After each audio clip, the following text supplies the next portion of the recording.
अस्सलाम वालेकुम दोस्तों, मैं सोशल एक्टिविस्ट मोहम्मद असगर है। कैसे आप सब? उम्मीद है आप सब खैरियत से होंगे और आपकी दुआ से मैं भी खैरियत से हूँ। दोस्तों, सबसे पहले मेरी ये गुज़ारिश रहेगी कि मेरा यूट्यूब चैनल राय ऑफ़िशियल के नाम से जो है जाकर सब्सक्राइब करें और बेल आइकन भी प्रेस करें। और आप मुझे फ़ेसबुक पर फ़ॉलो कर सकते हैं। फ़ेसबुक पेज है मेरा राय ऑफ़िशियल के नाम से। तो आपका बहुत-बहुत शुक्रिया और आपकी बहुत-बहुत मेहरबानी। आप सबका जो सपोर्ट रहा है बहुत ज़्यादा हिम्मत मिलती है हमें आपका जो सपोर्ट है, आप हमारे साथ खड़े रहते हैं तो बहुत खुशी होती है इस चीज़ से। दूसरी बात, आप ये सब जानते ही हैं कि हम बड़ी देर के बाद आज आप सबके सामने रूबरू हो रहे हैं। इसकी एक वजह ये है कि हम कहीं कारणों से जो है आपके सामने आ नहीं पाए। लेकिन इसमें एक दूसरी वजह ये भी है कि आप सब जानते ही हैं, पंचायत बदर ब्लॉक महौर जो डिस्ट्रिक्ट रियासी के अंदर है, हमने एक मुहिम छेड़ी थी जो करप्शन के खिलाफ, रिश्वतखोरी के खिलाफ एक करप्शन जो यहाँ पर हो रही थी, चाहे वो कोई भी महकमा हो, चाहे वो आरडीडी हो, चाहे वो कोई पीएचई हो, कोई भी मसला जो है वो हम आए दिन आपके सामने रखते हैं। लेकिन बीच में हमने हमारी जो यूथ ऑर्गेनाइज़ेशन है, हमने एक ब्रेक लिया। आप सब जानते हैं, हमने जो एक एफआईआर करवाई थी पंचायत बदर के सरपंच है और आरडीडी के जो मुलाज़मिन हैं उनके खिलाफ। आप सब जानते हैं ये कम करोड़ों में यहाँ पर घोटाला हुआ था। एमजी नरेगा के तहत जो मटेरियल की पेमेंट्स जो थी वो पंचायत के लोगों ने अपने, जैसे सरपंच और जीआरएस, बाकी सेक्रेटरी पंचायत या बीडीओ, उनने अपने रिलेटिव्स को वो पेमेंटें ट्रांसफ़र करके और वो फिर खुद को ही वो पैसा हड़प कर लिया था। तो आप सब जानते हैं हमने इसमें बहुत स्ट्रगल किया। तो फाइनली जो एफआईआर हुई थी, तो हम अभी हमारा वो मसला कोर्ट में चल रहा है। लेकिन हमने फिर सोचा, पंचायतों ने जो एक कर दिया, इससे पहले जो हो गया ठीक है, वो कोर्ट में चल रहा है, वो कोर्ट फैसला देगा। लेकिन हमने सोचा जो आगे चल रहा है इसको हम देखते हैं किस तरीके से पंचायत बदर और ब्लॉक मोहर के लोग इसको आगे कंटिन्यू करते हैं, या ये साफ नीति से काम करना चाहते हैं या नहीं चाहते हैं। तो हमने इसलिए हम बिला वजह आप सबके सामने नहीं आना चाहते थे, कोई जब तक न कोई मसला हो। तो आप सब जानते ही हैं, इस एमजी नरेगा के तहत जो भी फंड्स आती है उसमें कम से कम 40% जो है वो मटेरियल मिलता है। मटेरियल यानी कि सीमेंट, रेत, बजरी, सरिया वगैरह जो है, वो पैसा हड़प हो जाता था। तो हमने एक नज़र रखी कि दो 20 का जो मटेरियल पेमेंट है वो मिलता है पंचायतों को या नहीं मिलता है। तो आज की डेट में जो है 2020 के काम भी हो गए और 2021 के काम भी हो गए। वो पैसा अभी तक किसी को मिला नहीं जो मटेरियल पेमेंट है। अब क्या एक नई पॉलिसी इनने चलाई है। अब कुछ काम पक्के हो रहे हैं, लेकिन उसमें क्या किया जाता है कि जो एमजे नरेगा में जैसे कहीं लाख रुपए का कोई काम है, पी पाथ है या बी पाथ है, कोई भी लाख रुपए का काम है, उससे क्या किया जाता है, जो लेबरर्स होते हैं, लेबर जो वहाँ पे काम करते हैं, उनसे ही सीमेंट वगैरह लिया जाता है। फिर उनके जो खातों में जो है, उनको कहा जाता है कि हम आपको 1 इनवॉइस या 2 इनवॉइस डाल देंगे, आप हमें सीमेंट या बाकी चीज़ें प्रोवाइड करो। ठीक है, आप उनके खाते में जो लेबर पेमेंट है, वो डालते हो, तो उससे सीमेंट ले जाते हो। लेकिन जो मटेरियल पेमेंट बचता है लाख में से 40,000, उसका क्या करते हो आप? इसका भी हम आपसे पूछेंगे।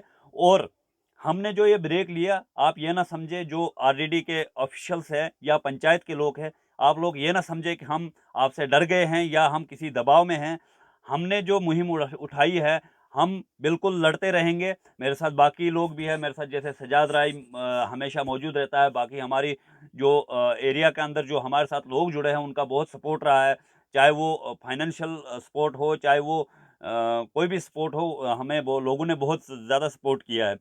लेकिन हमने एक ब्रेक दिया, हमने एक चांस दिया पंचायतों को भी और आरडीडी ऑफिशियल्स को भी, बीडीओ मोहर को भी। हमने कहा कि अगर आपके मुलाज़मिन काम सही करते हैं तो हमें शौक नहीं है कि आपके साथ हम उलझे किसी भी मसले पे। लेकिन अब क्या करते हैं, एक जीआरएस है वो अपनी बीवी के खाते में एमजी नरेगा से पेमेंट डालता है। और कुछ लोग जो है अपने ख़ास जो है लोग सेलेक्ट करके रखते हैं जो यहाँ पे बिल्कुल काम जहाँ भी कोई MG नरेगा के तहत काम चल रहा होता है वहाँ पे होते ही नहीं है। तो वो फिर पैसा उनके खाते में डालते हैं, वो पैसा जो है वो लोग निकाल के फिर या GRS को या सरपंच को आधा-आधा करके दे देते हैं, फिर उसमें से थोड़ा-सा हिस्सा उनको भी मिल जाता है। तो हम सब चीज़ें जानते हैं। आपने जो ये मटेरियल पेमेंट जो पेंडिंग रखा है 2020 का और 21 का, तो इस पे भी हमारी नज़र है, आप ये किस खाते में डालना चाहते हो। तो दूसरी बात ये है कि आप ये ना समझे हम डर गए हैं, और आप सब जो हमारे सपोर्टर्स है, जो हमारे तहसील मोहर की पब्लिक है, मैं आपको बता देना चाहता हूँ, जो FIR नंबर 4 2021 हुई थी पंचायत बद्दर, जिसमें सरपंच हनीफा अख्तर मेन मुल्ज़िम है, तो उसमें हाई कोर्ट ने अभी तक कोई रिलीफ नहीं दिया है मुल्ज़िमों को। जो 11 मुल्ज़िम हमने रखे थे, इसमें GRS, VLW, जेई, वीडियोज़, बाकी सारे लोग थे, वेंडर्स जो इनने सो कॉल्ड वेंडर रखे हुए थे। तो हाई कोर्ट ने अभी तक कोई रिलीफ नहीं दी है। तो इस पे आप सब पूछते हैं कि कार्रवाई क्यों नहीं हो रही है, कार्रवाई धीमी क्यों है? तो ये सब पुलिस जाने। अब हम भी पुलिस से पूछेंगे, हम ज़रूर पूछेंगे पुलिस एजेंसी से कि आपने इस केस में क्या किया? क्या आपके ऊपर भी कोई दबाव है कि किन वजहों से आपने इसमें इन्वेस्टिगेशन फाइनल नहीं की? अब हम कोर्ट के थ्रू पुलिस से पूछेंगे क्या आपने किया। हम कुछ आने वाले दिनों में मैं DGP साहब के सामने भी पेश हो जाऊँगा कि इस मसले में पुलिस ने कार्रवाई क्यों नहीं की और पुलिस करना क्या चाहती है। ना इनका चालान पेश हुआ, ना इसमें इन्वेस्टिगेशन फर्दर हो रही है। तो एक मेरा पैगाम है, जो भी MG नरेगा में जो भी आपने घोटाले किए हैं, पंचायत के लोग हो, चाहे वो RDD के लोग हो, हम आपको बिल्कुल नहीं छोड़ेंगे। हम आपको अब दोबारा मैं आपसे आज से ये कह देना चाहता हूँ कि आज से हम दोबारा शुरुआत कर रहे हैं। जहाँ भी आपने घोटाले किए हैं, उसका हम जो है, आपका जो काला चिट्ठा है वो सामने निकाल के रख देंगे पब्लिक के सामने। हमारा काम है पब्लिक के सामने ये सब मसले रखना कि कैसे आपका पैसा गायब किया जाता है। दूसरी बात ये है कि कोई भी महकमा हो, RDD नहीं या पंचायती राज नहीं, कोई भी महकमा हो, जो गलत करेगा हम उसके खिलाफ लड़ते रहेंगे। और हमारे पास, हमें कानून ने, हिंदुस्तान के जो आइन ने आम इंसान को जो हकूक रखे हैं, उसके तहत हम लड़ते जाएँगे। और आपको, हमारी कोशिश रहेगी कि आपको जेल के सलाखों के पीछे पहुँचाना हमारा काम है।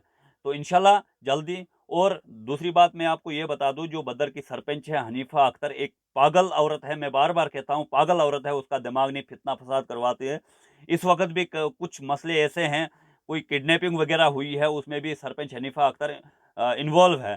तो मैं कि उस किडनैपिंग के रिलेटेड उन लोगों का नाम नहीं लेना चाहता हूँ, क्योंकि किसी की इज़्ज़त उछालना हमें शोभा नहीं देता है।